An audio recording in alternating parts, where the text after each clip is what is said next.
Hello बच्चों, कैसे हो आप लोग बेटा। तो आज हम लोग breathing and exchange of gases का लेक्चर नंबर 4 पढ़ेंगे।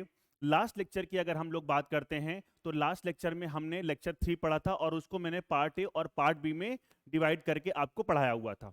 ठीक है बच्चों, चलिए अब आज हम लोग breathing and exchange of gases को पढ़ने से पहले हम लोग एक तो प्रीवियस लेक्चर का एक क्विक रिवीजन करेंगे और उसके बाद हम लोग को क्या देखना है बेटा, आज ह्यूमन लंग्स की थोड़ा सा एनाटॉमी के बारे में देखना है और एक बेसिक चीज हम लोग पढ़ेंगे, मैकेनिज्म ऑफ ब्रीदिंग। ठीक है, मैकेनिज्म ऑफ ब्रीदिंग थोड़ा सा लेंथी टॉपिक है तो इसको हो सकता है कि मैं नेक्स्ट लेक्चर में पूरी तरीके से कंप्लीट कर पाऊंगा, लेकिन हाँ इसके बेसिक्स मैं आज आपको यहां पर पढ़ा दूंगा। ठीक है बच्चों, तो चलिए फटाफट हम लोग रिवीजन करते हैं जो कि हम लोग ने लास्ट क्लास में पढ़ा था। तो लास्ट क्लास में हम लोग ने बेसिकली बेटा अगर हम बात करते हैं तो हमने रेस्पिरेटरी पाथवे के बारे में पढ़ा था। अब ये रेस्पिरेटरी पाथवे क्या होता है कि एयर जो हम इनहेल करते हैं और जो वो हमारी एयर जो लंग तक पहुंचती है बेटा, वो किस किस पाथ से होते हुए एल्विलाई तक पहुंचती होगी, वो हमने देखा था। ठीक बच्चों, जैसे कि अगर हम लोग एयर को इनहेल करते हैं तो वो एक्सटर्नल नॉस्ट्रिल से होते हुए, नेजल चैम्बर से होते हुए, इंटरनल लेयर से होते हुए, नेजोफेरिंग से होते हुए, फेरिंग से होते हुए, लैरिंगोफेरिंग से होते हुए, लैरिंग से होते हुए ट्रैकिया में एंटर करती है और ट्रैकिया फिर बाइफरकेट होता है दो पार्ट में। इसको हमने क्या बोला था, प्राइमरी ब्रोंकस। प्राइमरी ब्रोंकस के बाद आता है सेकेंडरी ब्रोंकस, उसके बाद आता है टर्शरी ब्रोंकस, उसके बाद आते हैं इनिशियल ब्रोंकियोल्स, फिर आता है टर्मिनल ब्रोंकियोल, उसके बाद आता है बेटा आपका क्या, रेस्पिरेटरी डक्ट, फिर एल्वियोलर डक्ट, फिर एल्वियोलर सैक और फिर एल्वियोलाई। ये हमारा पाथवे था। ठीक है, अब इसको हम लोग ने बहुत अच्छे तरीके से हर एक कॉन्सेप्ट को, हर एक चीज को मैंने आपको लिखवाया भी था और बहुत अच्छी तरीके से उसको पढ़ा भी दिया था कि किस चैम्बर का क्या काम है। जैसे कि लैरिंग्स के बारे में मैंने थोड़ा सा बताया था कि ये एक कार्टिलेजिनस बॉक्स है और ये वॉइस बॉक्स इसको हम लोग बोलते हैं। और इसमें दो तरह के बेटा क्या होते हैं आपके, बताइए। दो तरह के वोकल कॉर्ड्स होते हैं, एक मैंने सही बात है, एक हमने क्या बोला था, फॉल्स वोकल कॉर्ड, और एक हमने क्या बोला था, true vocal cord. True vocal cord किस में पार्टिसिपेट करेंगे बेटा, फोनेशन में। ठीक है, मतलब प्रोडक्शन ऑफ साउंड, और उसको फोनेशन को स्पीच में कन्वर्ट करने का काम किसने किया था बेटा, आपका टंग ने किया था और लिप्स ने किया था। Very good. ठीक है, और इसके बाद अगर हम लोग ने नेजल चैम्बर के बारे में थोड़ा बहुत बातें की थी बेटा, तो हमने बोला था कि it act as a filter apparatus as well as humidifier, और ये किसकी तरह काम कर रहा था, एयर कंडीशनर की तरह काम कर रहा था। ठीक है, तो ये वाला पॉइंट भी आपको याद रखना है। एयर कंडीशनर क्या था, वो सारी चीजें मैंने आपको बता दिया था लास्ट क्लास में। ठीक है बच्चों, अब हम लोग आज जो बेसिकली देखना है हम लोग को, सबसे पहले वो ह्यूमन लंग्स के बारे में देखना है। ठीक है, तो अगर हम बात करते हैं पूरी बॉडी की, अगर हम पूरी बात करते हैं बॉडी की, तो ये हमारा क्या है बेटा, थोरेसिक चैम्बर, और ये वाला क्या है आपका, एब्डोमिनल चैम्बर। ध्यान से सुनिएगा, ये आपका क्या है बेटा, थोरेसिक चैम्बर, और ये क्या है आपका, एब्डोमिनल चैम्बर। अगर आपने बेटा एनिमल किंगडम पढ़ा होगा तो आपने सेगमेंटेशन नाम की कोई चीज पढ़ी होगी, बिल्कुल पढ़ा होगा। और जब आपने सेगमेंटेशन पढ़ा होगा तो सेगमेंटेशन हम लोग तीन ही जगह पढ़ते हैं बेटा। एक हम लोग पढ़ते हैं कहां पर, एनेलिडा, एक हम लोग पढ़ते हैं कहां पर, आर्थ्रोपोडा, वेरी गुड, और एक हम लोग पढ़ते हैं कॉर्डेटा। हाँ, नो डाउट अबाउट इट कि हमारी जो बॉडी होती है वो इंटरनली सेगमेंटेड है। ठीक है, तो ये वाला कैविटी मैंने क्या बोला था बेटा, थोरेसिक कैविटी या थोरेसिक चैम्बर, और इसको हम लोग क्या बोलते हैं, एब्डोमिनल कैविटी या एब्डोमिनल चैम्बर। ये वाला पॉइंट समझ में आ गया क्या, बिल्कुल।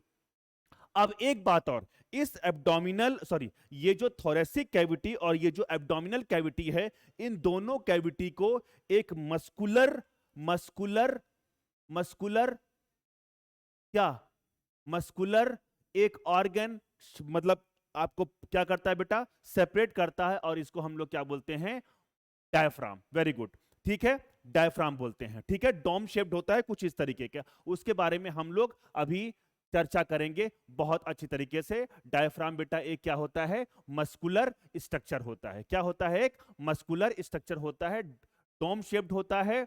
और ध्यान रखिएगा, ये सिर्फ और सिर्फ कहां पर मिलता है आपका, कहां पर मिलता है बेटा? एक तो आपका मिलता है, एक आपका मिलता है बेटा, बताइए कहां पर मिलता है? एक आपका मिलता है बेटा, बताइए कहां मिलेगा? एक तो मैमल्स में मिलेगा और दूसरा क्रोकोडाइल में मिलेगा। ठीक है बच्चों, चलिए अब अगर हम लोग इसको डिस्कस कर लिए तो आज हम लोग अब पढ़ेंगे क्या बेटा? ह्यूमन लंग्स के बारे में। आपका टाइम बचाने के लिए मैंने ह्यूमन लंग्स को पहले ही बना लिया है। ये कहीं से कॉपी पेस्ट नहीं है बेटा, ये मैंने खुद मेहनत करके बनाया है और मैं चाहता हूं कि जितने भी डायग्राम मैं खुद बना रहा हूं आप भी सारे डायग्राम्स को बहुत अच्छी तरीके से बनाइए, क्योंकि बेटा जब आप एमबीबीएस फर्स्ट ईयर में जाएंगे तो आपको बहुत सारी एक इतनी मोटी बेटा कॉपी बनानी पड़ती है जिसमें आपको सारे डायग्राम बनाने पड़ते हैं। अगर वहां भी यही चलन होता तो वहां भी क्या करते हैं, कॉपी पेस्ट कर देते, लेकिन वहां पे बनाना पड़ेगा। क्यों बनाना पड़ेगा? डायग्राम बनवाने का मकसद सिर्फ ये होता है कि आप जितना डायग्राम बनाएंगे उतना ज्यादा आपके दिमाग में चीजें एंटर करेंगी। मैंने हमेशा बोला है कि visual memory is greater than your learning memory. ठीक है, तो इसलिए जितना आप डायग्राम्स बनाने की प्रैक्टिस करेंगे, जितना आप डायग्रामेटिकली अपने चीजों को पढ़ेंगे, प्रॉपर तरीके से नोट्स बनाएंगे, वो आपको ज्यादा देर तक रिटेन रहेगा। ये सारे बच्चों को मैं पहले ही बता चुका हूं। बेटा आपके अंदर जो कूट कूट के भर दिया गया है, restrict to NCERT, yes it's true, आपको एनसीईआरटी के अंदर ही रहकर सारी चीजों को पढ़ना है, लेकिन मार्क माय वर्ड्स, अगर आपको एनसीईआरटी को समझना है तो एनसीईआरटी से आपको बाहर जाना ही पड़ेगा अगर आप एनिमल फिजियोलॉजी को अच्छी तरीके से समझना चाहते हैं। बाकी अगर आपके अंदर इतनी एबिलिटी है कि आप पूरी की पूरी लाइन बाय लाइन एनसीईआरटी रट सकते हैं बेटा, तो बिलीव मी ये लेक्चर आपके लिए नहीं है, क्योंकि मैं जो लेक्चर बनाता हूं वो कॉन्सेप्चुअली कॉन्सेप्ट को क्लियर करने के लिए बनाता हूं बेटा, ताकि बच्चों के कॉन्सेप्ट क्लियर हों और वो मग्गू ना बने, हमेशा की तरह अच्छे तरीके से कॉन्सेप्ट के साथ पढ़ के आगे बढ़ें। ठीक है बच्चों, चलिए तो यहां पर हम लोग ने कुछ स्ट्रक्चर्स के बारे में तो पहले पढ़ लिया था। अब अगर हम लोग ह्यूमन लंग की बात करते हैं तो human lungs are placed in the thoracic cavity. Thoracic cavity, ठीक है। अब थोरेसिक कैविटी में प्लेस है ना, किसके इर्द गिर्द प्लेस है? आइदर साइड ऑफ हार्ट, मतलब दोनों साइड में प्लेस्ड हैं, किसके? हार्ट के, ठीक है। और याद रखिएगा दोनों लंग, ये वाला लंग अगर हम बात करते हैं, ये वाले लंग की अगर हम बात करते हैं बेटा, अब हम लोग अब इसकी लेबलिंग करना स्टार्ट करते हैं। इस वाले लंग को मैं बोलने वाला हूं, ये कौन सा लंग होगा आपका?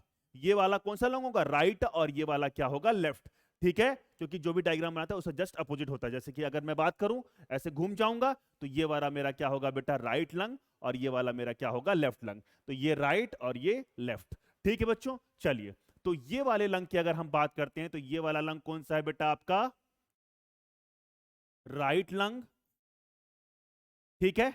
और ये वाला लंग आपका क्या है बच्चों? बोलते जाओ, क्या है बेटा? Left lung. हाँ, भले मैं आपसे वर्चुअली जुड़ा हूं, लेकिन जब भी मैं कभी आपसे पूछता हूं बेटा कि बोलो, तो आप जब ये लेक्चर्स को देख रहे होते हैं तो बोला कीजिए, ताकि आपको चीजें याद हों। ये क्या है बेटा? आपका लेफ्ट लंग, ठीक है। चलिए इतनी बात तो मुझे पहले से ही पता थी सर, इसमें कौन सी नई बात आप बता दी है। अभी बहुत सारी बातें बताना बाकी है बेटा। अब ध्यान रखिएगा, राइट लंग बड़ा होता है as compare to left lung. हाँ, वो बात अलग है कि मैंने थोड़ा सा इसको बड़ा बना दिया है एज कंपेयर टू दिस, लेकिन आप ये मैनेज कर लीजिएगा, राइट लंग ज्यादा बड़ा होता है as compare to left lung, ठीक है। अगर हम बात करते हैं तो ये होता है 625 ग्राम, किलोग्राम मत कर देना बेटा, किलोग्राम मत कर देना। और अगर हम लोग लेफ्ट लंग की बात करते हैं तो ये अप्रोक्सीमेटली होता है 575 ग्राम, ठीक है बच्चे। चलिए इतनी बात भी मुझे समझ में आ गया। अब देखिए ये जो मैंने बनाया था बेटा, ये क्या था आपका? बोलते जाइए बेटा फटाफट, ये सब हम लोग पिछली क्लास में ऑलरेडी पढ़ चुके हैं। तो इसको मैंने क्या बताया था? बताइए, ये क्या था आपका? लैरिंग्स था। हम लोग इसको थोड़ा सा छोटा कर देंगे तो और हमें आसानी हो जाएगी चीजों को लेबल करने में। चलिए इसको हम लोग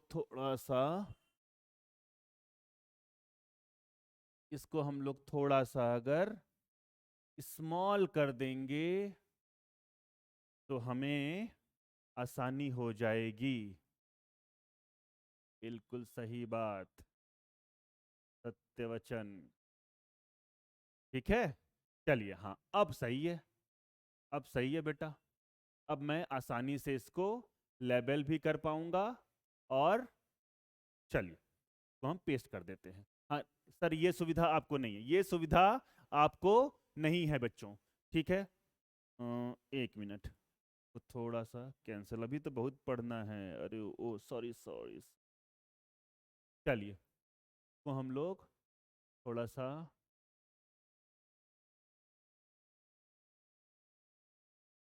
अब ठीक है। चलिए ठीक है, तो मैंने क्या बोला बेटा, मैंने क्या बोला कि ये क्या था आपका, ये है आपका, बताइए, लैरिंग्स था। बिल्कुल सही बात है, ये आपका क्या था बेटा, लैरिंग्स था। ठीक है, लैरिंग्स के बाद ये क्या था आपका, ट्रैकिया। ट्रैकिया, मुझे कोई बता पाएगा बेटा क्या कि ट्रैकिया की लेंथ कितनी थी, ट्रैकिया की लेंथ कितनी थी? मैंने लास्ट क्लास में बताया था क्या, बताया तो था सर, कितनी थी बताइए, 10 to 12 सेंटीमीटर। चलिए मीटर मत कर देना गधों, मीटर मत कर देना। ठीक है, चलिए तो मैंने यहां पर क्या बात की बेटा, क्या बात की कि ये क्या आपका ट्रैकिया। चलिए तो ये वाला पॉइंट भी मुझे समझ में आ गया। चलिए अब ट्रैकिया डिवाइड होके बना रही है बेटा प्राइमरी ब्रोंकस, तो ये वाले दोनों क्या हैं आपके प्राइमरी ब्रोंकस। अब मैं यहां पर प्राइमरी ब्रोंकस के बारे में एक चीज मेंशन करना चाहूंगा, प्राइमरी ब्रोंकस के बारे में मैं एक चीज बेटा मेंशन करना चाहूंगा, ध्यान रखिएगा। ये है आपका, कैसे करें, हाँ इसको इधर से कर देते हैं ज्यादा अच्छा रहेगा। ये है बेटा आपका primary bronchus, primary primary bronchus. लेकिन हमें तो उस तरफ मेंशन करना है। 1 मिनट बच्चों, बस 1 मिनट, थोड़ा सा, हाँ इधर हमें मेंशन करना है। क्यों? क्योंकि अभी आपको बात समझ में आ जाएगी। इधर मैंने जो बात करनी है ये है आपका primary bronchus, primary bronchus. Primary bronchus बेटा पेयर होंगे, दो होंगे, एक आपका राइट लंग में जाएगा और एक आपका लेफ्ट लंग में जाएगा। तो मैं यहां पर एक चीज मेंशन करने वाला हूं बेटा, ध्यान से सुनना, तभी आप दूर तक पहुंच पाओगे। ध्यान से सुनना बेटा, मैंने क्या बोलना है कि प्राइमरी ब्रोंकस मोर वर्टिकल, देखो ये ज्यादा बेटा हॉरिजॉन्टल है और ये वाला क्या है, मोर वर्टिकल है। तो प्राइमरी ब्रोंकस, कौन सा प्राइमरी ब्रोंकस, ये वाला कौन सा है बेटा आपका राइट। ठीक है, तो मैं यहां पर मेंशन भी कर देता हूं ताकि आपको कोई दिक्कत का सामना ना करना पड़े। ठीक है, ये मैं किसकी बात कर रहा हूं, राइट प्राइमरी ब्रोंकस की। ठीक है, तो right primary bronchus more vertical and thicker than left primary bronchus. ठीक है, इसका सिग्निफिकेंस भी मैं आपको बताऊंगा। तो राइट प्राइमरी ब्रोंकस क्या बोला बच्चों बताइए, वाइडर, थिकर, थिकर, वाइडर और more vertical, thicker, wider and more vertical, more vertical, more vertical. आ गई बात समझ में? अब इसको यहां पर मेंशन करने का मेरा पर्पस ये था बेटा, ध्यान से सुनिएगा, पर्पस ये था बच्चों, क्योंकि जब भी कभी अगर कोई इंफेक्शन के चांसेस होते हैं तो वो राइट लंग में ज्यादा होते हैं as compare to left lung, क्योंकि यहां से माइक्रो ऑर्गेनिज्म को घुसना थोड़ा ज्यादा इजी होता है as compare to left lung. इतनी बात समझ में आ गई क्या? या कभी कोई अगर फॉरेन बॉडी की अगर हम बात करें तो फॉरेन बॉडी आने के चांसेस इस प्राइमरी ब्रोंकस में ज्यादा होते हैं as compare to left primary bronchus. तो मैंने यहां पर दो चीज आपको बता दी। तो कभी आपसे अगर क्वेश्चन पूछा जाए बेटा कि राइट लंग में इंफेक्शन के चांसेस ज्यादा क्यों होते हैं, तो आपका यही आंसर होगा। देखिए ये सब क्वेश्चन आपके बेटा किस में मिलेंगे? आपके ये सब क्वेश्चन की अगर हम बात कर रहे हैं तो ध्यान रखिएगा बच्चों, ये सब क्वेश्चन आपके एजर्सन रीजन में काम आते हैं। ठीक है, चलिए। तो अगर हमने बोला क्या कि राइट लंग में इंफेक्शन के चांसेस ज्यादा होते हैं as compare to left lung. अब आइए, ये है आपका राइट लंग और ये क्या है आपका लेफ्ट लंग। अगर आपको ध्यान से देखने को मिल रहा होगा बेटा, तो ये लंग की अगर हम बात करते हैं तो human lungs are elastic and compliance. अब इसको थोड़ा सा हम लोग पढ़ते हैं तब समझ में आएगा। मैंने क्या बोला? अगर हमने लंग्स की बात की, हमने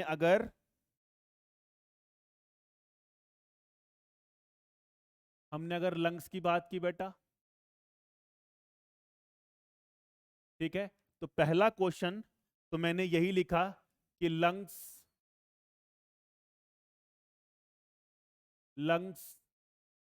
आर प्लेस्ड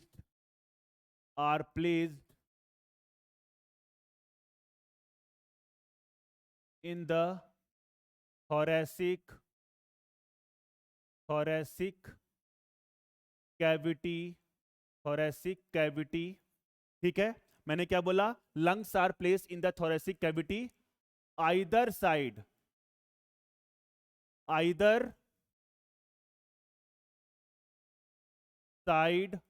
ऑफ हार्ट के दोनों तरफ प्रेजेंट होते हैं। इतनी पॉइंट मुझे समझ में आ गई। एक लाइन और मुझे लिखनी है और मैं उसको समझाऊंगा। ठीक है बच्चों, अगर हम लंग्स की बात कर रहे हैं, ठीक है, ध्यान से सुनिएगा तभी आपको दूर तक हम लोग पहुंचा पाएंगे। ठीक है, लंग्स आर इलास्टिक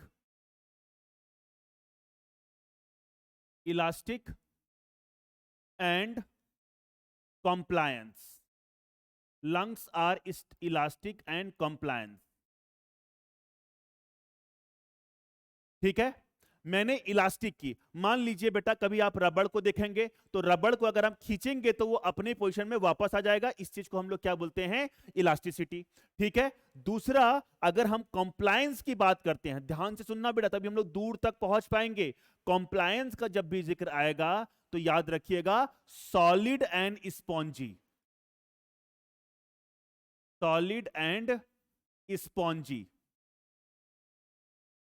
मतलब लंग्स सॉलिड भी होते हैं और स्पॉन्जी। आप स्पंज को इमेजिन कीजिए बेटा, जिससे कभी कभी हम लोग व्हाइट बोर्ड को मिटाने की कोशिश करते हैं बच्चे, ध्यान रखिएगा। ठीक है, तो मैं अगर उसकी बात कर रहा हूं, ध्यान से सुनना बेटा, तो मैंने क्या बोला कि अगर मैं उसको अपने यहां पर पकड़ूं, ठीक है, जब मैं उसको प्रेस करूंगा तो वो क्या होगा? दब जाएगा। और जब मैं उसको अपने हाथों को दूर ले जाऊंगा तो वो मेरे साथ साथ क्या करेगा? एक्सपेंड भी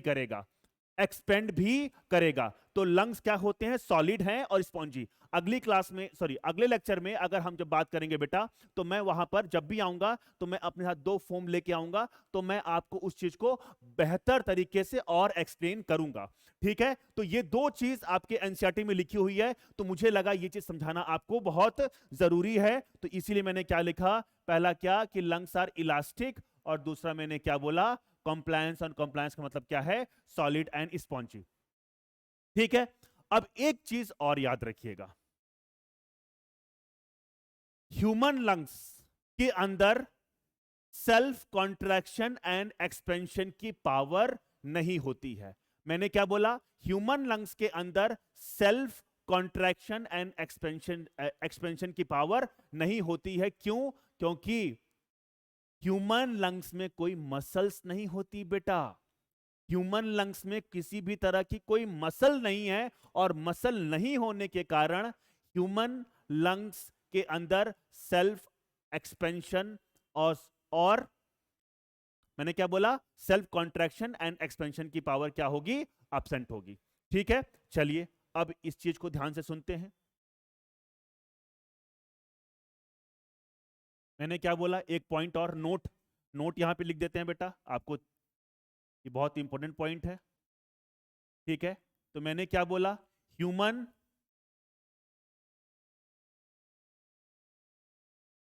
लंग्स की अगर हम बात कर रहे हैं तो इसमें क्या है बेटा, मसल्स क्या हैं, मसल्स क्या है बच्चे, अब्सेंट हैं।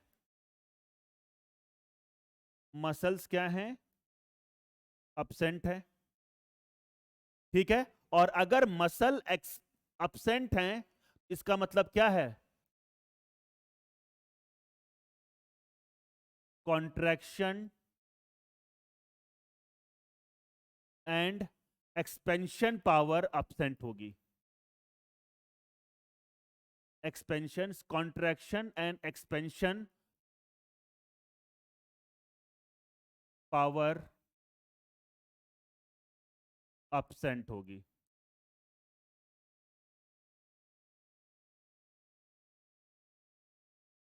Self self contraction and expansion power absent. ये वाला पॉइंट भी समझ में आ गया क्या बच्चों आपको? ठीक है, अब आइए हम लोग वापस चलते हैं। ठीक है, अब ह्यूमन लंग्स थोरेसिक कैविटी के अंदर तो रखे हुए बेटा। अब इसकी दो लेयर्स होती है, ह्यूमन लंग्स की दो लेयर्स होती हैं बेटा, ध्यान से सुनना तभी हम लोग दूर तक पहुंचेंगे बेटा। ठीक है, ये वाली जो बाहर जो लेयर है बेटा, जो बाहर वाली जो लेयर है, इसको हम लोग क्या बोलते हैं, इसको हम लोग क्या बोलते हैं बेटा, पेराइटल प्लूरा। क्या बोलते हैं बच्चा, पेराइटल प्लूरा, पेराइटल प्लूरा। ठीक है, और जो अंदर वाली जो लेयर है बेटा, इसको हम लोग क्या बोलते हैं, विसरल प्लूरा, विसरल प्लूरा। ठीक बच्चों, तो मैंने क्या बोला, मैंने क्या बोला, ध्यान से सुनना, मैंने क्या बोला, आउटर जो लेयर होगी लंग की उसको मैंने क्या बोला है, पेटल प्लूरा, और जो अंदर वाली जो लेयर होगी उसको मैंने क्या बोला है, विसरल प्लूरा। ठीक है, और इसी दो लेयर्स के बीच में, ध्यान से सुनना बेटा, इसी दो लेयर्स के बीच में अगर हम बात करते हैं तो यहां पर फ्लूइड भरा होता है। ध्यान से सुनना, ये देखिए यहां पर क्या भरा होता है बेटा, फ्लूइड भरा होता है जो मैं बना रहा हूं, और इस फ्लूइड को हम लोग क्या बोलते हैं, इस फ्लूइड को हम लोग क्या बोलते हैं, प्लूरल फ्लूइड। क्या बोलते हैं बच्चों, प्लूरल फ्लूइड। ठीक है, तो यहां पर मैंने फ्लूइड भर दिया और यहां पर भी बेटा फ्लूइड होगा।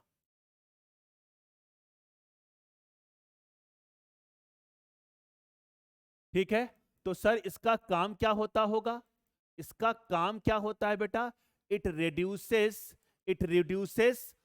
Friction in between parietal pleura and visceral pleura. क्योंकि जब जब थोरेसिक जो थोरेसिक केज होगा, जब उसका वॉल्यूम बढ़ेगा या घटेगा तो आपका लंग भी बेटा क्या होगा, एक्सपेंड होगा, एक्सपेंड होगा और हल्का सा क्या होगा, कॉन्ट्रैक्ट होगा। ठीक है, ठीक है, मसल्स नहीं है उसके बाद भी वो क्या होगा, कॉन्ट्रैक्ट होगा और एक्सपेंड होगा। क्यों होगा, कैसे होगा, इसको जब हम लोग मैकेनिज्म ऑफ ब्रीदिंग देखेंगे तो वहां पर समझेंगे। आ गई वाली बात समझ में? ठीक है, तो ये वाला जो पोर्शन मैंने बताया कि इसके बीच में क्या है बेटा, आपका प्लूरल फ्लूइड, प्लूरल फ्लूइड है। ठीक है, तो यहां पर मैं इसको लिख देता हूं कि इसका काम क्या है, it reduces friction, it reduces friction in between parietal and visceral, parietal and visceral pleura.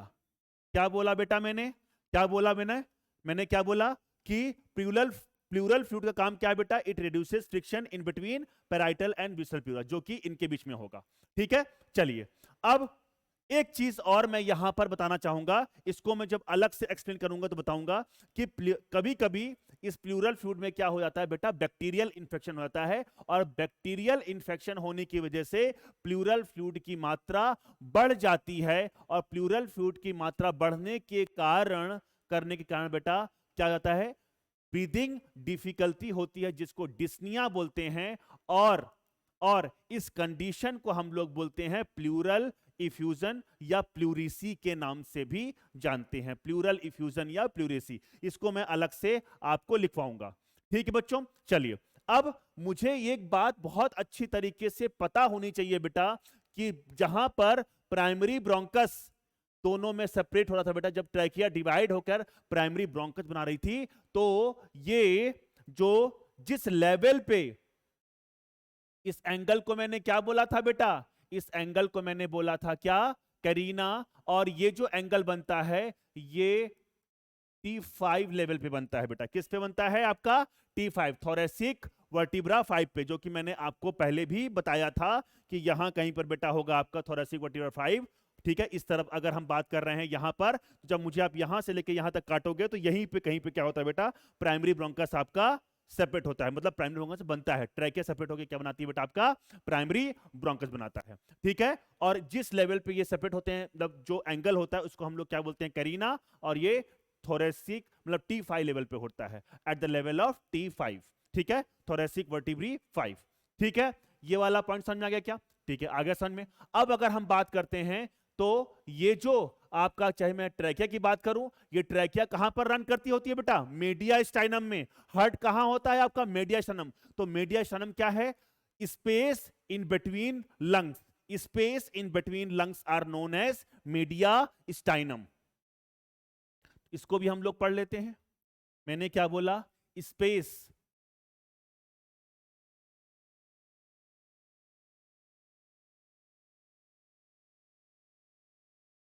इसको अगर हम बोलते हैं बेटा स्पेस। ठीक है, तो इस स्पेस को हम लोग बोलते हैं, इस स्पेस को हम लोग बोलते हैं मीडिया स्टाइनम, मीडिया स्टाइनम। आ गई बात समझ में? ठीक है, ये वाला पॉइंट भी समझ में आ गया क्या? और इसी मीडिया स्टाइनम में क्या रखा होता है बेटा, आपका हार्ट रखा होता है। क्या रखा होता है, हार्ट।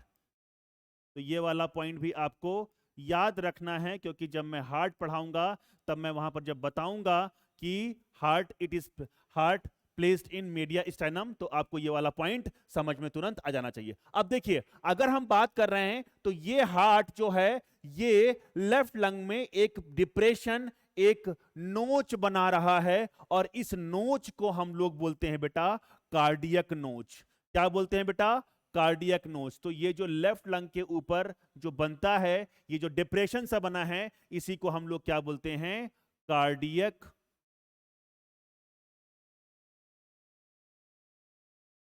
कार्डियक नोच। तो ये क्वेश्चन भी आपसे पूछा जा सकता है कि कार्डियक नोच कौन से लंग में मिलती है, कार्डियक नोच किस लंग पे होगा, राइट लंग कि लेफ्ट लंग। तो आपको पता है कि ये वाला लेफ्ट लंग है और ये वाला क्या है आपका राइट लंग है। ठीक है, तो ये ट्रैकिया था, प्राइमरी ब्रोंकस और सेकेंडरी ब्रोंकस, टर्सरी ब्रोंकियस, और ये डिफरेंशिएट होकर क्या बना देगा बेटा लास्ट में, एल्वेलाई। ठीक है, बीच के मैं चीजें स्ट्रक्चर्स में खा गया हूं, वो मैं आपको ऑलरेडी लास्ट क्लास में बहुत अच्छी तरीके से डायग्रामेटिकली रिप्रेजेंट कर चुका हूं और बता भी चुका हूं।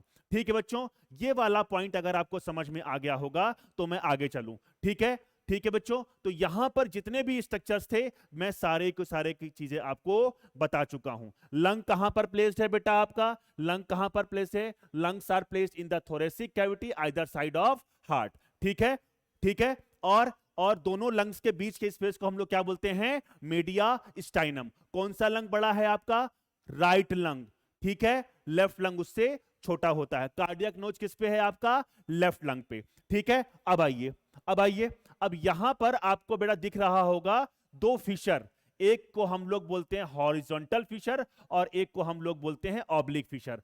ठीक है, तो अगर हम बात करते हैं राइट लंग की, तो राइट लंग में दो फिशर होती है, एक हॉरिजॉन्टल और एक ऑब्लिक। लेकिन जब हम लोग बात करते हैं लेफ्ट लंग की, तो यहां पर सिर्फ एक ही फिशर है, दैट इज ऑब्लिक। ठीक है, तो इसको भी हम लोग मेंशन कर देते हैं। तो ये वाला बेटा जो फिशर है, इसको हम लोग क्या बोलते हैं? Oblique fissure. Oblique fissure. आ गई बच्चों बात समझ में? और अगर हम लोग बात करते हैं किसकी, राइट लंग की, तो ये है, ये आपकी क्या है, ऑब्लिक फिशर।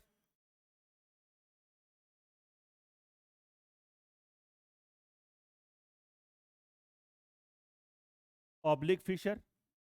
आ गई बात समझ में? और ये वाला क्या है बेटा आपका, हॉरिजॉन्टल फिशर। Horizontal Fisher.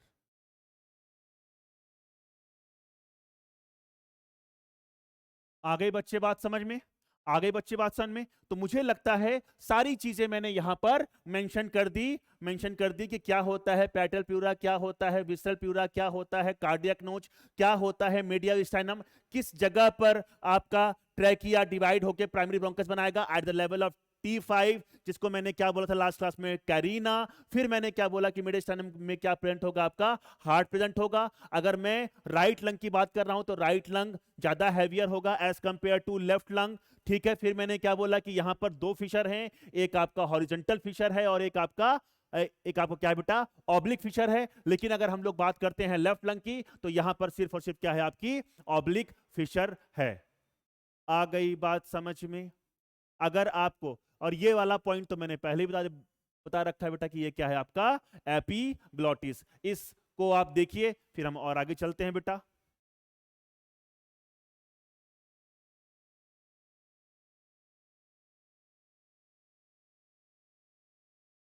चलिए, अब अगर ये वाला पॉइंट क्लियर हो गया हो, तो अब मैं थोड़ा सा यहां पर एक दो चीजें और मेंशन करना चाहूंगा। मैंने क्या बोला था अभी कुछ देर पहले? मैंने क्या बोला था कि यहां पर पैराइटल प्लूरा और विसरल प्लूरा के बीच में क्या होता है बेटा आपका, क्या होता है बच्चों? ये क्या है आपका, प्लूरल फ्लूइड। ठीक है, तो ये क्या है आपका, pleural fluid. Pleural fluid. Pleural fluid.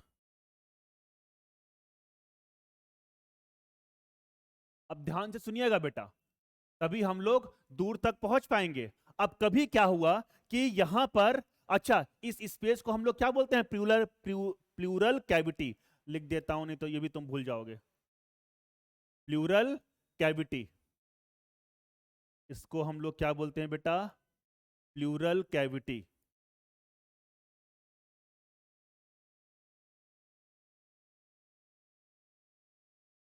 Pleural cavity. Pleural cavity. और प्लूरल कैविटी में ही क्या भरा होता है आपका, प्लूरल फ्लूइड। ठीक, चलिए, तो ये प्लूरल फ्लूइड किसमें किसमें भरा हुआ है बेटा आपका, प्लूरल कैविटी में। ये भी लिख देता हूं मैं, प्लूरल कैविटी। अब सुनते रहना बेटा बात ध्यान से, तभी हम लोग दूर तक पहुंच पाएंगे। ठीक है, अब मैंने क्या बोला कि कभी कभी क्या होता है कि इस प्लूरल फ्लूइड में क्या हो जाएगा, इंफेक्शन। इस प्लूरल फ्लूइड में क्या हो जाएगा, bacterial infection. Bacterial bacterial infection.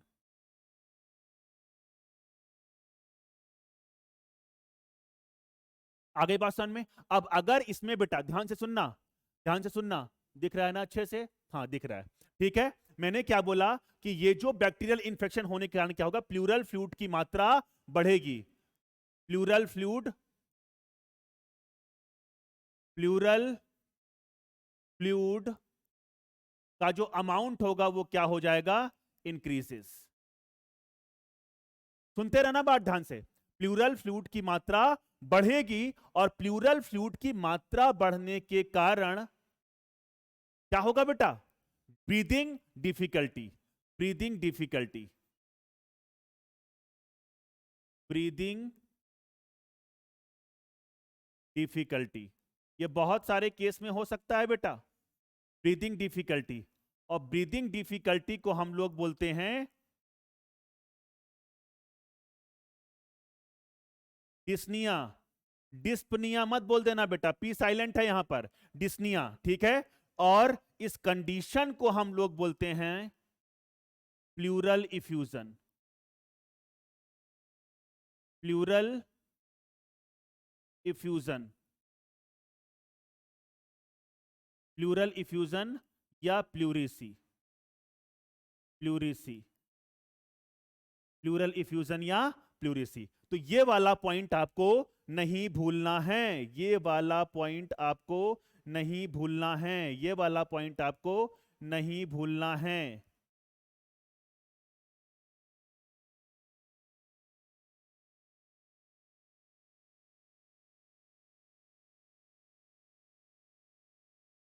ठीक बच्चों, तो प्लूरल इफ्यूजन या प्लूरिसी क्या होता है ये आपको ध्यान रखना है। चलिए, कैसे होता होगा, ध्यान से सुनना, ध्यान से सुनना, तभी हम लोग दूर तक पहुंचेंगे। यहां पर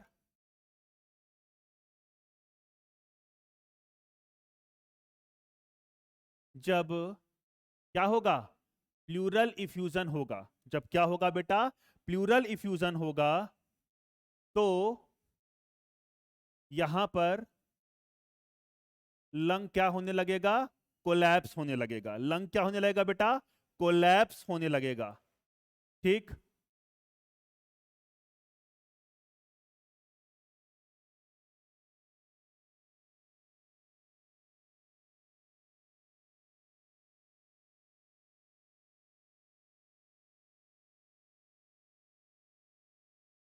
और यहां पर प्लूरल फ्लूइड की मात्रा क्या करे होगी, होगी बेटा, बढ़ जाएगी।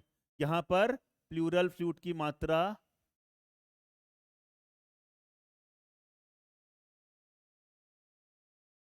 हाँ, यहां पर प्लूरल फ्लूइड की मात्रा क्या हो जाएगी बेटा, बढ़ जाएगी। दिख रहा है? और इस कारण जब लंग का बेटा, अब सुनना बात ध्यान से,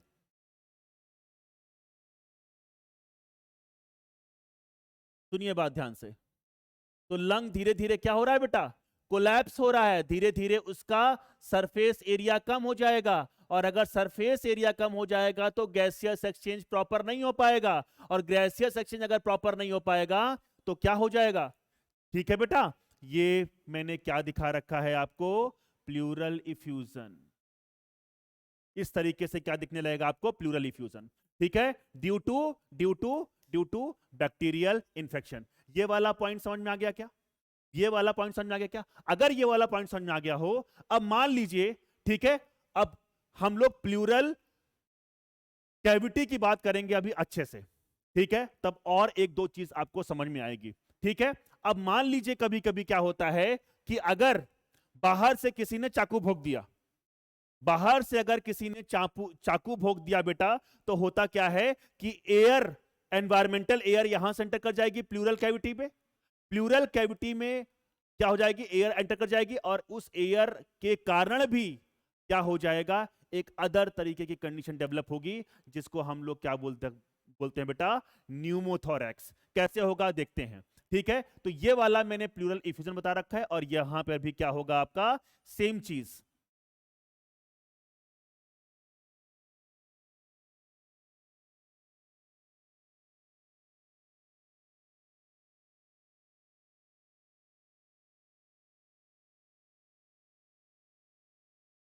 अब देखिए किस तरीके से,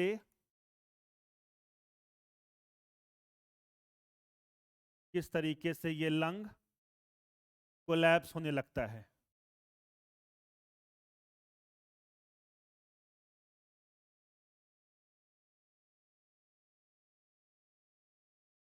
due to due to stabbed injury, due to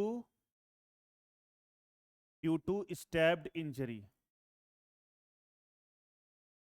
ठीक है। और यहां पर जो भरा है बेटा वो एक्चुअली भरी है एयर।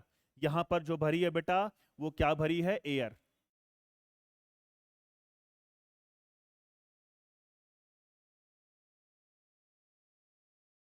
और इस कंडीशन को हम लोग क्या बोलते हैं? न्यूमोथोरेक्स। और ये कब डेवलप हो सकता है? ड्यू टू स्टैब्ड इंजरी, किसी ने आकर चाकू भोंक दिया। ये पढ़ोगे आप एमबीबीएस में बहुत अच्छी तरीके से, ठीक है। तो यहां पर मैंने क्या फिल किया है बेटा? एयर।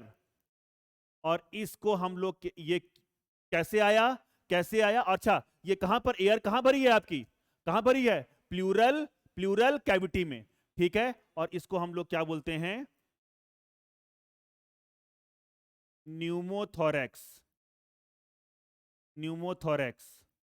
और जो न्यूमोथोरेक्स होता है ये कब डेवलप हो सकता है? Due to stabbed injury. Stabbed injury, हाँ, किसी ने चाकू भोंक दिया बेटा, ठीक है। और अगर हम लोग प्लूरल इफ्यूजन कब होता होगा? प्लूरल इफ्यूजन हो सकता है दो बड़ी बड़ी डिसीजेस को अगर हम लोग पढ़ लेंगे तो बुरा नहीं मान जाओगे तुम लोग। एक बहुत नामी डिजीज ट्यूबरकुलोसिस, हाँ, ट्यूबरकुलोसिस में क्या हो सकता है बेटा आपका? प्लूरल इफ्यूजन, ट्यूबरकुलोसिस, ठीक है, पहला। दूसरा कैंसर, लंग कैंसर, हाँ बिल्कुल, लंग कैंसर में भी क्या हो सकता है बेटा आपका? प्लूरल इफ्यूजन हो सकता है। आ गई बात समझ में? तो दोनों मैंने ट्यूबरक्लोसिस और लंग कैंसर दोनों आपको बता दिया। तो आपको ये समझ में आ गया दोनों में डिफरेंस कि क्या होता है न्यूमोथोरेक्स। और दोनों ही जगह प्लूरल कैविटी में क्या भर रहा है बेटा? कुछ ना कुछ भर रहा है। एक जगह मैंने क्या फ्लूइड भरा है और एक जगह मैंने क्या एयर फिल किया है, ठीक है। अगर एयर फिल्ड हुआ है प्लूरल कैविटी में तो उसको हमने क्या बोला है? न्यूमोथोरेक्स। और अगर फ्लूइड की मात्रा बढ़ गई है तो इसको हम लोग क्या बोलेंगे? क्या बोलेंगे?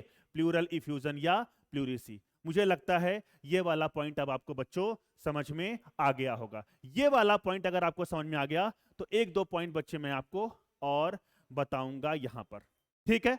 अब हमको क्या पढ़ना है? Thoracic cage. और थोरेसिक केज को पढ़ने से पहले, थोरेसिक केज को पढ़ने से पहले हम लोग थोरेसिक केज के बारे में एक वर्ड बोलेंगे। Thoracic cage is a air tight chamber. Air tight chamber. अब सुनो, अब सुनो, अगर हम लोग बेटा, अगर हम लोग एक बहुत इंपॉर्टेंट एक फिनोमिना के बारे में पढ़ें, ठीक है। अब वो फिनोमिना क्या है अभी दिख जाएगा आपको। मैं यहां पर एक लंग ले रहा हूं बेटा, ठीक है। मैंने यहां पर एक लंग लेना है, सिर्फ है। मैं आपको यहां पर एक ही लंग बना रहा हूं। चलिए तो देख लेते हैं। ये आपका हो गया क्या? ट्रैकिया। ये आपका हो गया प्राइमरी ब्रोंकस।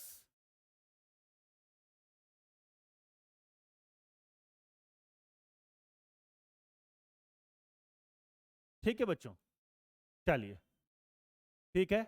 तो ये वाला पॉइंट तो मुझे समझ में आ गया, ठीक। अब मैं यहां पर ले रहा हूं बेटा, ध्यान से सुनना, ध्यान से सुनना, तभी हम लोग दूर तक पहुंच पाएंगे।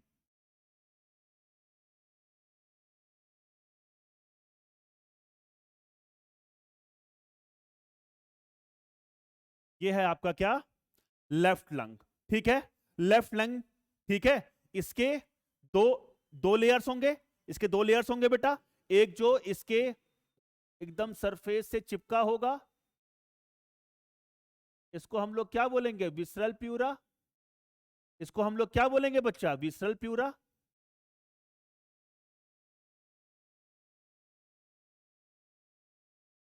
अरे कुछ देर पहले बताया था ना बेटा, एक मैं क्या बोल रहा हूं, ये क्या है जो ग्रीन कलर से मैं बना रहा हूं? दैट इज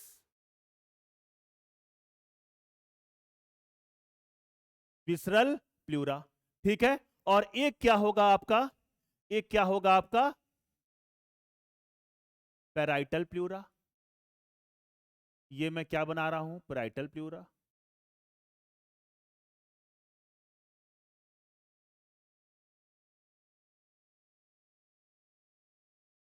ठीक। तो ये तो हम लोग पहले ही पढ़ चुके हैं। अब सुनना बात ध्यान से, मैं क्या बोलने की कोशिश कर रहा हूं। यहां पर जो प्लूरल कैविटी होती है, यहां पर जो प्लूरल कैविटी होगी, प्लूरल कैविटी,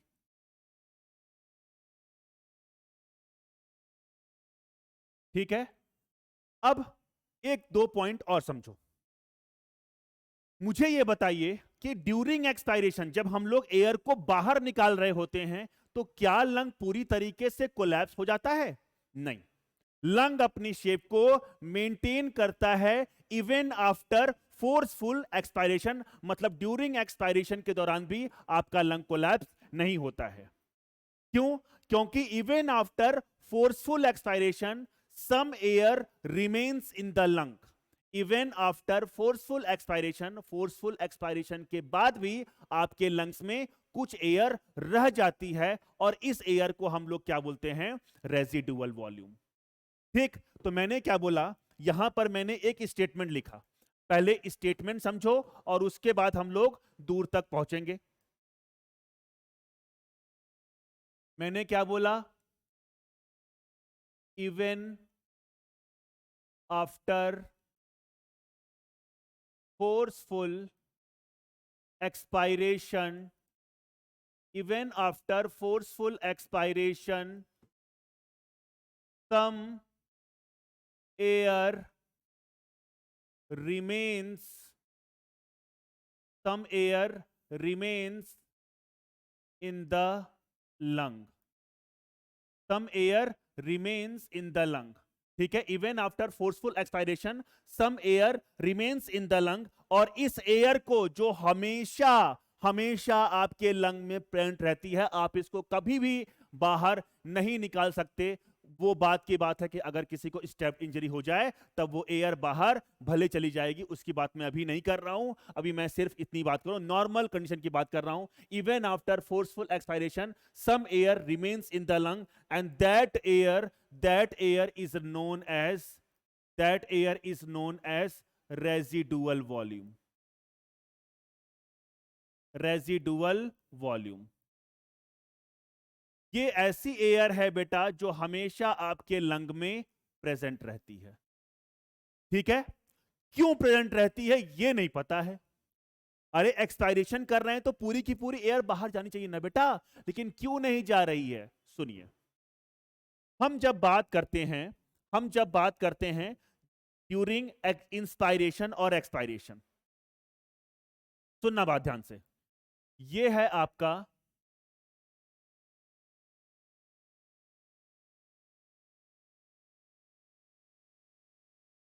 ट्रैकिया और ये है आपका प्राइमरी ब्रोंकस। ठीक है, आगे बात समझ में। अब ये धीरे धीरे धीरे धीरे फर्दर डिवाइड होगा बेटा।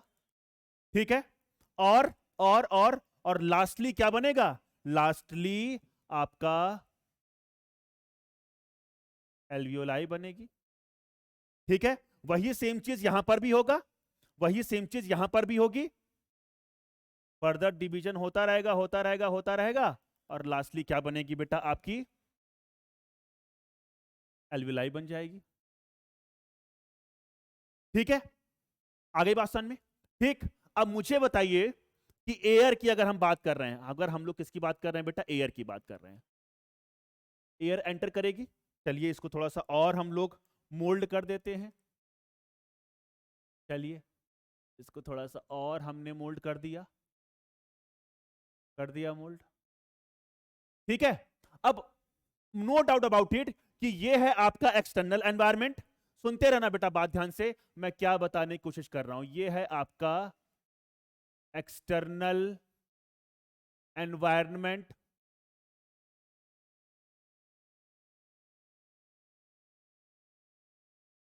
ठीक है, मतलब एटमॉस्फेयर। और एटमॉस्फेयर में जो एयर का जो प्रेशर होता है वो होता है 760 mm ऑफ Hg। ये वाला पॉइंट भी समझ में आ गया। ठीक, अब अगर हम लोग को एयर इस यहां तक लाना है, अगर हम लोग को एयर यहां तक एल्वियोलाई तक लाना है, ये मैंने क्या बना रखा है? एल्वियोलाई। सुनते रहना बेटा बात ध्यान से, तभी हम लोग दूर तक पहुंच पाएंगे।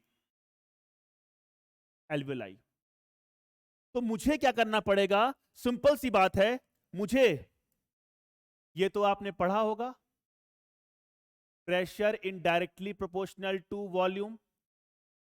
अगर वॉल्यूम कम होगा तो प्रेशर बढ़ेगा, ठीक है। और कोई भी gas simple laws of diffusion को फॉलो करती है, ठीक है। अब मुझे मान लीजिए एक्सटर्नल एनवायरनमेंट से एयर को यहां तक पहुंचाना है इनहेलेशन के दौरान, तो मुझे यहां पर वॉल्यूम को क्या करना पड़ेगा बेटा, मुझे यहां पर वॉल्यूम को इंक्रीज करना पड़ेगा। बताइए, इंक्रीज की डिक्रीज? अगर वॉल्यूम इंक्रीज करेंगे तो प्रेशर क्या हो जाएगा, डिक्रीज हो जाएगा। और प्रेशर डिक्रीज किससे होगा, इस वाले ए से, ठीक है। अगर आपने किसी सांस को रोक दिया, मैंने रोक दिया, इस टाइम पर मतलब मेरा कोई भी एक्सचेंज नहीं हो रहा है एक्सटर्नल एनवायरनमेंट से। लेकिन अगर हम कंटिन्यू इनहेल कर रहे हैं तो कुल मिलाकर मैं यहां पर चेस्ट के वॉल्यूम को इंक्रीज करूंगा। कैसे करूंगा वो बाद में देखूंगा, अभी सिर्फ बेसिक समझिए। मैंने क्या बोला कि कैसे करूंगा वो मैं बाद में समझाऊंगा, पहले आप ये समझिए कि एल्वेलाई तक मुझे एयर को लाने के लिए मुझे यहां के प्रेशर को कम करना पड़ेगा। किससे कम करना पड़ेगा, एक्सटर्नल एनवायरनमेंट प्रेशर से। अब मान लीजिए मैंने इसको मान लिया 0, आ गई बात समझ में? तो मुझे यहां पर प्रेशर को करना पड़ेगा -1, मतलब 759 mm ऑफ Hg, ठीक है। तब अब air simple law of diffusion को फॉलो करते हो। वो बात अलग है कि हमारा जो रेस्पिरेटरी ट्रैक्ट है वो बहुत टॉर्चुअस है और बहुत घुमावदार है, और घुमावदार होने के कारण बहुत एयर क्या करेगी, अलग मतलब डिफरेंट मतलब सेम पाथवे से होते हुए मतलब बहुत ज्यादा घूमते फिरते आएगी, ठीक है। आ गई बात समझ में? ठीक, तो यहां से एयर ने एंटर किया, यहां से एयर ने एंटर किया बेटा, और यहां से एयर ने एंटर करने के बाद ये कहां पहुंचेगा आपका, कहां पहुंचेगा, कहां पहुंचेगा, अल्वेओलाई तक पहुंच गया, इनहेलेशन हो गया, ठीक। अब मान लीजिए मुझे एयर को एक्सपायरेशन करना है, तो मुझे क्या करना पड़ेगा बेटा, मुझे यहां पर वॉल्यूम को क्या करना पड़ेगा, कम करना पड़ेगा। मुझे यहां पर वॉल्यूम को कम करना पड़ेगा तो प्रेशर बढ़ जाएगा, प्रेशर बढ़ जाएगा। और अगर प्रेशर बढ़ जाएगा तो सिंपल सी बात है, अब एयर को हम लोग क्या करेंगे, एक्सपेल आउट कर देंगे। मुझे लगता है इस वाले पॉइंट पे आपको कोई दिक्कत नहीं होगी। अब ये एयर क्या होगी बेटा आपकी,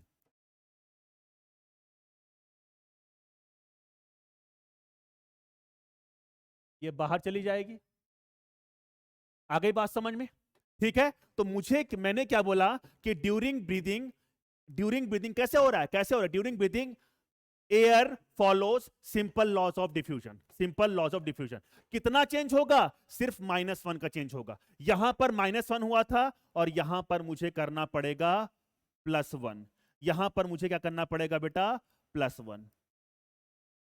मुझे लगता है ये पूरा पॉइंट आपको समझ में आ गया, ठीक है। तो इनहेलेशन एक्सहेलेशन कैसे हो रहा होगा, मुझे एल्वेलाई में प्रेशर को कम करना पड़ेगा, तो प्रेशर बाहर बढ़ गया। मतलब अगर यहां पर 0 है तो अभी मुझे -1 करना पड़ेगा, और अगर मुझे एक्सपायरेशन करना है तो मुझे +1 करना पड़ेगा। मतलब मुझे क्या करना पड़ेगा, वॉल्यूम को कम करना पड़ेगा, तो प्रेशर बढ़ जाएगा। क्योंकि ये वाला फॉर्मूला तो आपको याद होगा। देखिए इस चीज को, बताइए कोई दिक्कत है तो।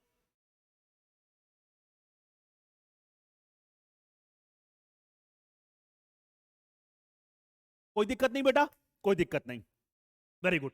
चलिए, अब हम लोग जब इस कॉन्सेप्ट को समझ गए, तो मैंने क्या बोला, कुछ एयर तो हमेशा लंग में रहेगी, जैसे कि आपकी रेसिडुअल वॉल्यूम। तो वो कैसे रहती है, क्योंकि प्लूरल कैविटी का जो प्रेशर होता है, प्लूरल कैविटी का जो प्रेशर होता है बेटा, वो होता है आपका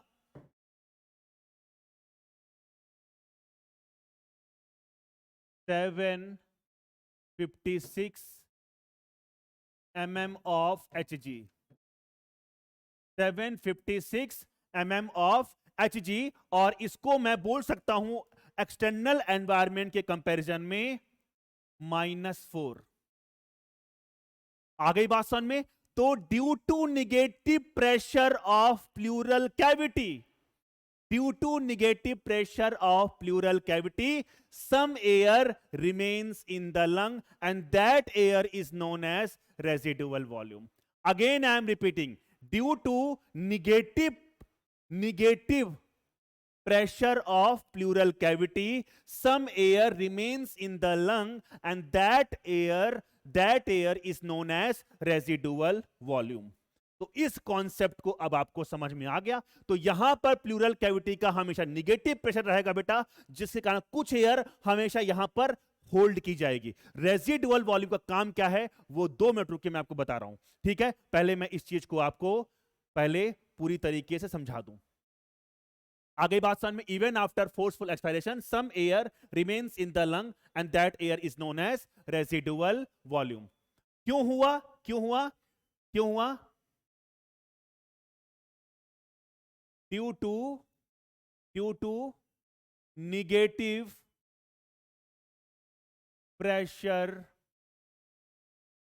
of pleural cavity, pleural cavity का बेटा निगेटिव प्रेशर होने के कारण कुछ एयर हमेशा आपके लंग में रह जाती है। आ गई बात समझ में? मुझे यहां तक कोई डाउट नहीं है? कोई डाउट नहीं है। अब रेजिडुअल वॉल्यूम का काम क्या है पहले समझो। It prevents collapsing. मतलब अगर रेजिडुअल वॉल्यूम को भी अगर हम बेटा एक्सपेल आउट कर देंगे तो लंग विल कोलैप्स। तो due to this air lung will not collapse. तो पहला रीजन तो यही हुआ कि लंग कोलैप्स क्यों नहीं होता। तो इसका रीजन मैंने आपको बेटा बहुत अच्छी तरीके से बता दिया कि बिकॉज ऑफ दिस, लिख देता हूं, because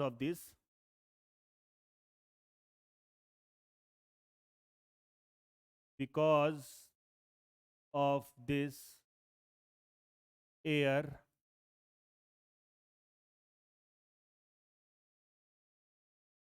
lung collapse doesn't occur। आ गई बात समझ में? Because of this lung collapse doesn't occur. ये वाला पॉइंट समझ में आ गया क्या? तो अगर आपसे कोई पूछे कि even after forceful expiration lung, why not lung is not collapse, तो because of this air lung collapse doesn't occur. किसके कारण? लंग। ठीक, अब मुझे बताओ, जब हम लोग एक्सपायर कर रहे होते हैं बेटा, क्या उस टाइम पर हमारे लंग में एल्वेलाई के पास क्या ब्लड नहीं पहुंच रहा होगा? पहुंच रहा होगा ना बेटा। तो उस टाइम पर उस ब्लड को कौन ऑक्सीजनेट करेगा? उस टाइम पर कौन ऑक्सीजनेट करेगा बेटा? Residual volume. तो during expiration exchange of gases किसका कारण हो रहा है बेटा? Residual volume. ठीक है, तो इसको भी हम लोग लिख देते हैं कि दूसरा रीजन इसका क्या है बेटा? रेजिडुअल वॉल्यूम का दूसरा फंक्शन क्या हो सकता है? बताओ बताइए बेटा, बताओ क्या हो सकता है? बताओ बताओ बेटा, बताइए। इट विल गिव, टाइम देखते रहता हूं बेटा ताकि आप लोग को ज्यादा टाइम ना दूं। मैं दूंगा बेटा, क्यों नहीं दूंगा। इट विल गिव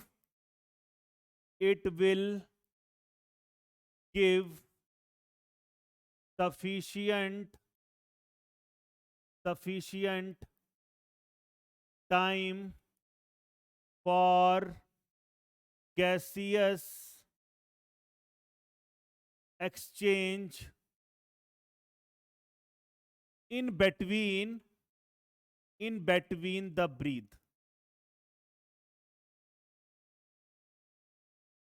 क्योंकि दो ब्रीदिंग के बीच में चाहे इंस्पायरेशन फिर एक्सपायरेशन फिर इंस्पायरेशन होगा बेटा, तो दो इंस्पायरेशन के बीच में एक एक्सपायरेशन आएगा। या दो एक्सपायरेशन के बीच में एक इंस्पायरेशन आएगा, तो मैं यहां पर फोकस किस पे करूंगा? एक्सपायरेशन पे। आगे बात समझ में? सब सब वापस से बेटा पूरा मैकेनिज्म ऑफ ब्रीदिंग वापस से समझेंगे। अभी हम लोग आज बेसिक समझ रहे हैं, बेसिक समझना बहुत जरूरी है। तो मैंने यहां पे क्या लिखा? It will give sufficient time for gaseous exchange in between the breath. इसका मतलब आपने ब्रीदिंग मतलब इंस्पायरेशन किया, तो इस पे के बीच में क्या होगा? एक्सपायरेशन। तो एक्सपायरेशन के टाइम पर कौन कौन गैसियस एक्सचेंज में पार्टिसिपेट कराएगा? यही वाली एयर। ठीक है, तो ये दो चीज मुझे लगता है कितनी इंपॉर्टेंट थी आपकी रेसिडुअल वॉल्यूम के बारे में। बताइए, ये कॉन्सेप्ट क्या आपके एनसीईआरटी के बाहर का है? नहीं बेटा, ये कॉन्सेप्ट आपके एनसीईआरटी के बाहर का नहीं है, ये कॉन्सेप्ट एनसीईआरटी का ही है, लेकिन हमें ये बहुत अच्छे तरीके से पता नहीं होता है क्योंकि इसके पीछे क्या रीजंस हैं। आ गई बच्चों बात समझ में? अगर ये वाली बात आपको समझ में आ गई तो मुझे लगता है कि हम लोग बहुत दूर तक पहुंच जाएंगे बेटा। इसका मतलब क्या है कि हम लोग मेडिकल कॉलेज में एंट्री कर पाएंगे। क्लियर है बच्चों? क्लियर है। चलिए, अब अगर हम लोग बात करेंगे, ये पूरा हमने देख लिया बेटा। अब हम लोगों को क्या देखना है? Thoracic cage. देखो मैंने पहले बना रखा है थोरेसिक केज। अब थोरेसिक केज की अगर हम बात करते हैं तो थोरेसिक केज को बेटा मैं अब इसको जब सेकंड लेक्चर में आऊंगा तब मैं आपको एक्सप्लेन करूंगा थोरेसिक केज के बारे में बेटा।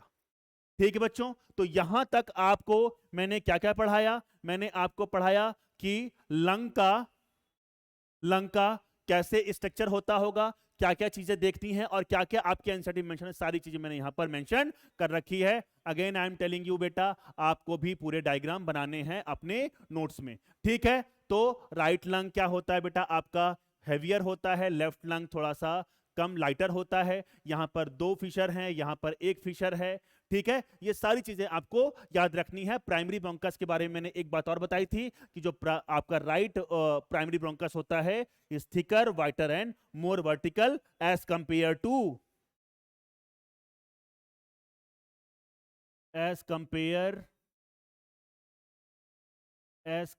टू लेफ्ट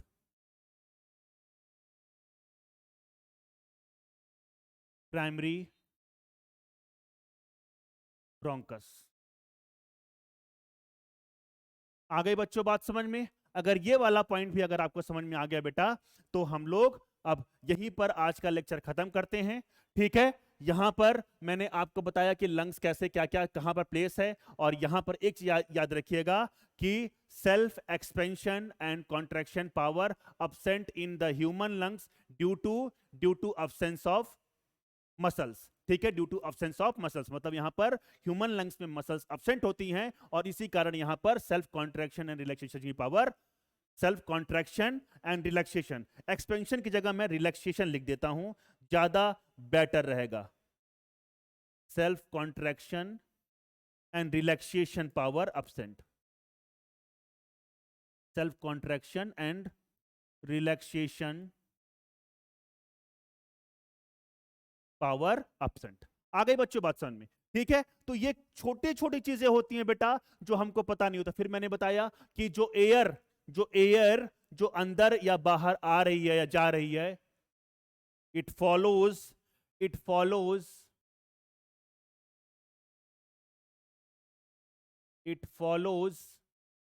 बताइए बेटा, सिंपल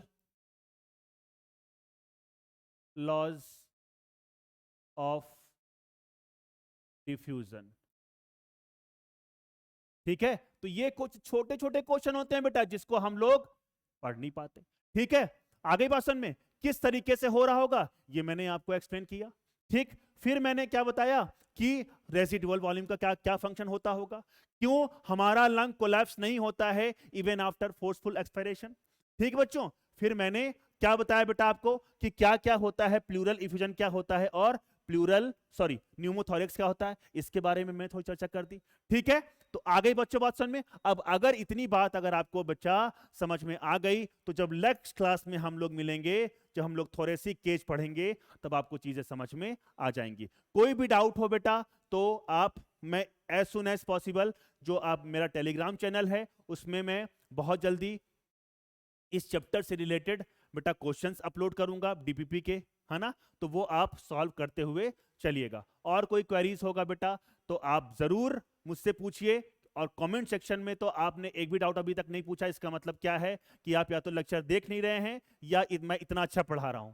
ठीक है, तो ऐसा तो है नहीं, कुछ ना कुछ तो डाउट आएगा ही बेटा। तो आप बिल्कुल कमेंट सेक्शन में डाउट्स पूछिए बेटा, क्योंकि आप लोग उत्साह दिखाएंगे तो बेटा मेरा उत्साह थोड़ा बढ़ेगा। समझिए इस चीज को, ठीक बच्चों? क्योंकि बेटा हमेशा याद रखिए, ताली हमेशा दोनों हाथ से बजती है, एक हाथ से सिर्फ चुटकी बजती है। ठीक है, चलिए, तो आप ध्यान रखिए अपना, स्वस्थ रहिए, ठीक है, और पढ़ाई बहुत अच्छे से करते रहिए बेटा।